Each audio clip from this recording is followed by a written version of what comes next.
ഇവാഞ്ചലിയും അനുദിന സുവിശേഷ വിചിന്തനം. ക്രിസ്തുവിൽ സ്നേഹം നിറഞ്ഞ സഹോദരി സഹോദരന്മാർ, ജൂൺ മാസം 30 തിങ്കൾ തിരുസഭ വിശുദ്ധ പത്രോസിൻ്റെയും വിശുദ്ധ പൗലോസിൻ്റെയും തിരുനാൾ ആചരിക്കുകയാണ്. നമ്മുടെ ജീവിതത്തിൽ ആരും തെറ്റ് ചെയ്യാത്തവരില്ല. മനുഷ്യ സഹജമായ ബലഹീനതകളാൽ നാം പലപ്പോഴും വീണുപോകാം. എന്നാൽ ഒരു ക്രിസ്ത്യാനിയെ സംബന്ധിച്ചിടത്തോളം വീഴ്ചയല്ല പ്രാധാന്യം, മറിച്ച് വീഴ്ചയിൽ നിന്ന് എഴുന്നേറ്റ് മുന്നോട്ട് പോകുന്നതിലാണ് ക്രിസ്തീയ ജീവിതത്തിൻ്റെ ആത്മാവ് കുടികൊള്ളുന്നത്. ഇന്ന് തെറ്റുകളിൽ നിന്ന് പാഠം ഉൾക്കൊണ്ട് വിശുദ്ധിയുടെ ഉന്നതങ്ങളിലേക്ക് ഉയർന്ന 2 മഹാരഥന്മാരുടെ ജീവിതത്തിലേക്ക് നമുക്ക് ആഴത്തിൽ ഇറങ്ങിച്ചെല്ലാം. വിശുദ്ധ പത്രോസിൻ്റെയും വിശുദ്ധ പൗലോസിൻ്റെയും ജീവിതത്തിലേക്ക്. പത്രോസിനെ കുറിച്ച് ചിന്തിക്കുമ്പോൾ നമ്മുടെ മനസ്സിലേക്ക് ആദ്യം വരുന്നത് അവൻ യേശുവിനെ തള്ളിപ്പറഞ്ഞ ആ സംഭവമായിരിക്കും. പത്രോസ്, പാറ പോലെ ഉറച്ചവൻ എന്ന് യേശു തന്നെ വിശേഷിപ്പിച്ച ശിഷ്യൻ. പഠിച്ചാലും ഞാൻ അങ്ങയെ തള്ളിപ്പറയുകയില്ല എന്ന് ധീരമായി ഏറ്റുപറഞ്ഞവൻ. ഗുരുവിന് ഏറ്റവും ആവശ്യമുള്ള ഘട്ടത്തിൽ 3 തവണ അവൻ തള്ളിപ്പറഞ്ഞു. ആ നിമിഷം കോഴി കൂവിയപ്പോൾ പത്രോസിന്റെ ഹൃദയം നുറുങ്ങിപ്പോയി. അവൻ പുറത്തുപോയി പൊട്ടിക്കരഞ്ഞു. ഈ കണ്ണുനീരിന് വലിയ ആത്മീയ പ്രാധാന്യമുണ്ട്. അത് വെറും ദുഃഖത്തിന്റെ കണ്ണീരായിരുന്നില്ല. തൻ്റെ ബലഹീനതയെക്കുറിച്ചുള്ള തിരിച്ചറിവിൻ്റെയും ആത്മാർത്ഥമായ പശ്ചാത്താപത്തിൻ്റെയും കണ്ണീരായിരുന്നു അത്. അവൻ തൻ്റെ തെറ്റിനെ ന്യായീകരിച്ചില്ല.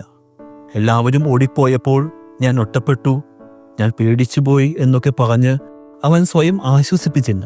പകരം തൻ്റെ തെറ്റ് ഏറ്റുപറഞ്ഞ് അവൻ കരഞ്ഞു. ഉയർത്തെഴുന്നേറ്റ യേശു ആദ്യമായി പ്രത്യക്ഷപ്പെട്ടത് പത്രോസിനായിരുന്നു.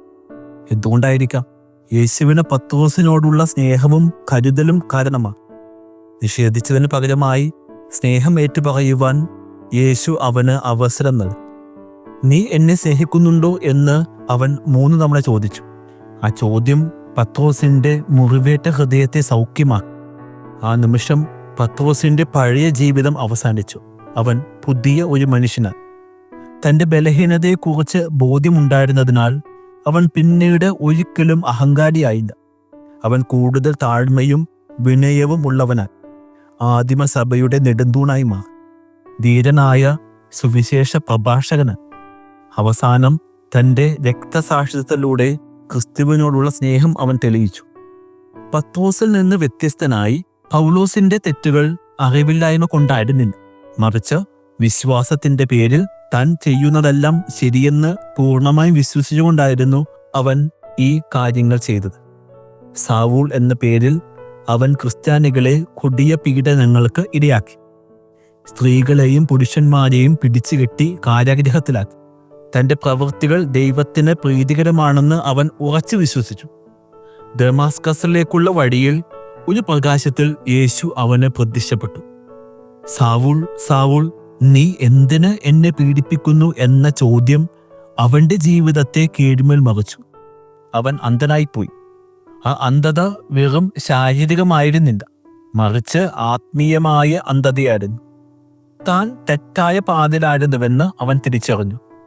അനന്യാസിന്റെ സഹായത്താൽ കാഴ്ച ലഭിച്ചപ്പോൾ പൗലോസ് പുതിയൊരു കാഴ്ചപ്പാടു കൂടിയാണ് ലോകത്തെ കണ്ടത്.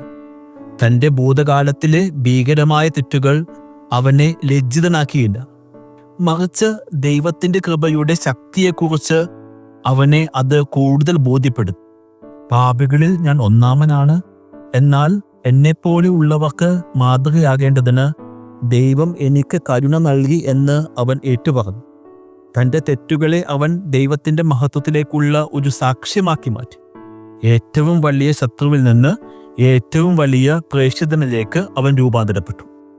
ഈ 2 അനുഭവങ്ങൾ നമുക്ക് നൽകുന്ന പാഠങ്ങൾ വലുതാണ്. ഒന്നാമതായി, വീഴ്ച ഒരു അവസാനമല്ല, അത് ഒരു പുതിയ തുടക്കമാണ്. നമ്മുടെ തെറ്റുകൾ നമ്മെ നിരാശപ്പെടുത്താൻ നാം അനുവദിക്കരുത്. പത്രോസിനെ പോലെ കരയുക, എന്നാൽ നിരാശപ്പെടാതിരിക്കുക. വീഴ്ചയിൽ നിന്ന് എഴുന്നേൽക്കുവാനുള്ള ദൈവകൃപയുണ്ടെന്ന് വിശ്വസിക്കും. രണ്ടാമതായി, വിനയമാണ് വിശുദ്ധിയുടെ താക്കോൽ. തെറ്റുകൾ നമ്മെ വിനയമുള്ളവരാക്കി മാറ്റും. പത്രോസിനെ പോലെ നമ്മുടെ ബലഹീനതകളെ അംഗീകരിക്കുവാനും ദൈവത്തിൻ്റെ കൃപയിൽ ആശ്രയിക്കുവാനും അത് നമ്മെ പഠിപ്പിക്കുന്നു. മൂന്നാമതായി, ഭൂതകാലത്തെ സാക്ഷ്യമാക്കുക. പൗലോസിനെ പോലെ നമ്മുടെ ഭൂതകാലത്തിലെ തെറ്റുകൾ ക്രിസ്തുവിൻ്റെ കൃപയുടെ ശക്തിയെക്കുറിച്ച് മറ്റുള്ളവരോട് പറയാനുള്ള അവസരമാക്കി നമുക്ക് മാറ്റാം. ദൈവം എന്നെപ്പോലെ ഉള്ള ഒരാൾക്ക് ക്ഷമ നൽകിയെങ്കിൽ നിങ്ങൾക്കും ക്ഷമ ലഭിക്കും എന്ന് പറയാൻ നമുക്ക് കഴിയും.